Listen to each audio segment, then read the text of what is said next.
and it turns your actual keyboard into a keyboard.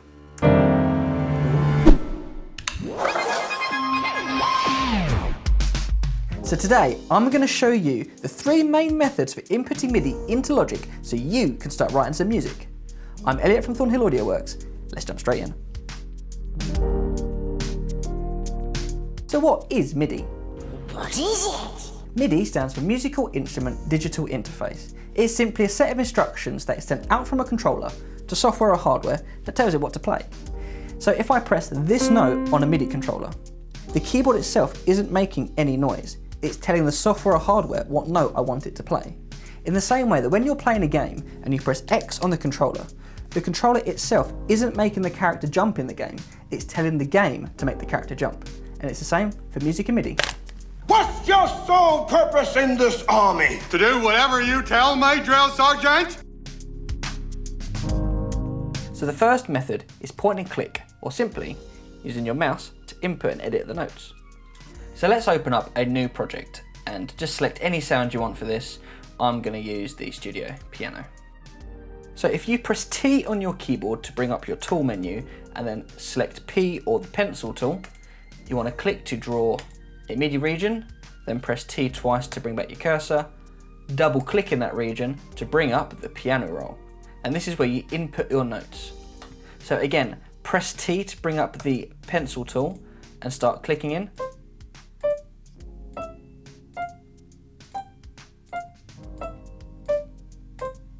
And now you can draw in MIDI. So one thing I like to have set up is the command click for the pencil. So if you look in the top of the screen, you can see 2 options here. The left one is for the left click tool, and the right one is for the command click tool.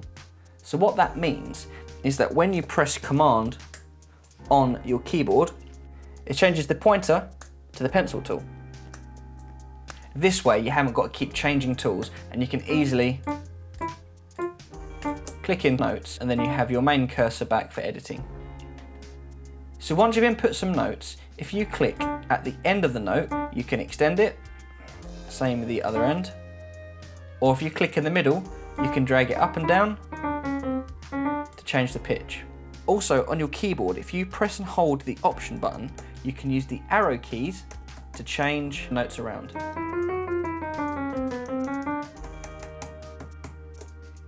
So that is the first method of inputting MIDI into Logic. The next is the step input keyboard. So if you come up to where it says window and go all the way down and you can see show step input keyboard, or the shortcut is Command Option and K. Click that and you get presented with this box. Now before you click off of the video, because you can see musical notation, don't worry, we're going to go into that in the next video, and it's a really simple concept to understand. But for the time being, so if we look at the left side of the step input keyboard, this circle is the longest note, and as you move right, they get gradually shorter.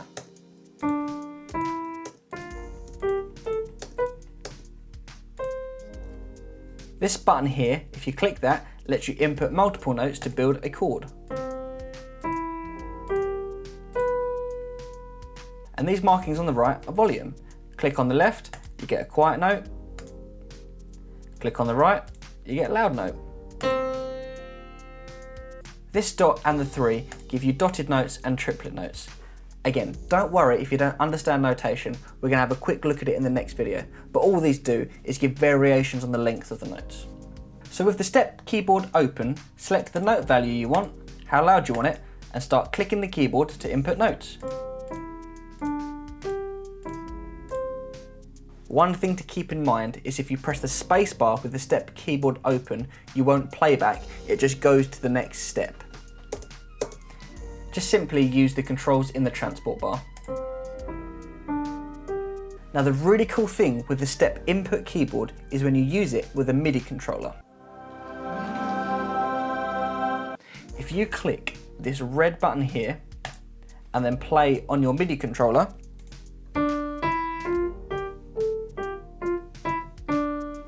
you can input notes while playing. So So this brings us to our final input method, which is using a MIDI controller to play straight into Logic.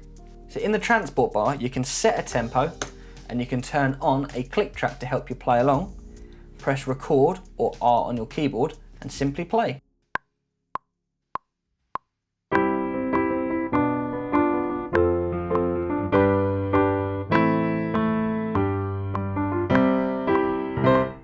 So when you've recorded MIDI, it's always a really good habit to get into, to quantize it, to keep it snapped to the grid.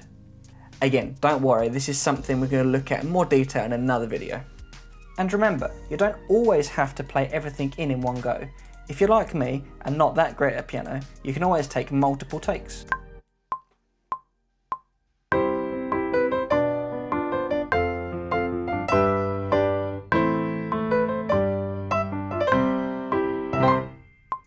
So those are the three main methods for inputting MIDI into Logic. But before we go, I want to show you this one little trick that I found, which is really useful, especially if you're not sure about music theory, how to build chords, or just want inspiration when writing a song.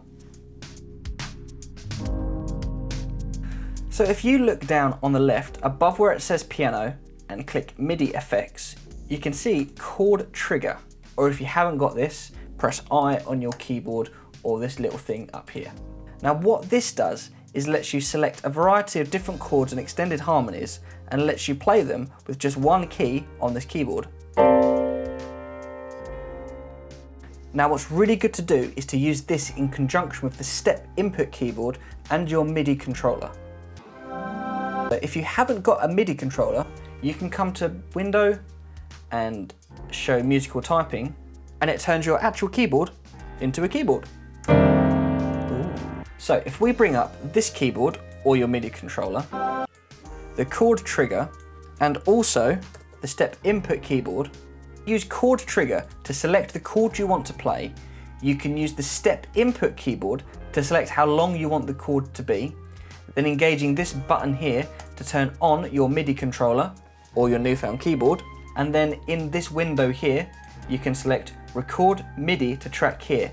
Now whenever you play, you will record in a chord perfectly to the length you have set. You can then change your chord. So there you go. So using those three methods and this little hack, you can start making some music and recording something even if you don't know how to play the keyboard or even own a MIDI controller. Like and subscribe and all that nonsense, and I'll see you in the next one. And it's the same for music and MIDI. Whoops. Oh dear. That sounds broken. Oh well.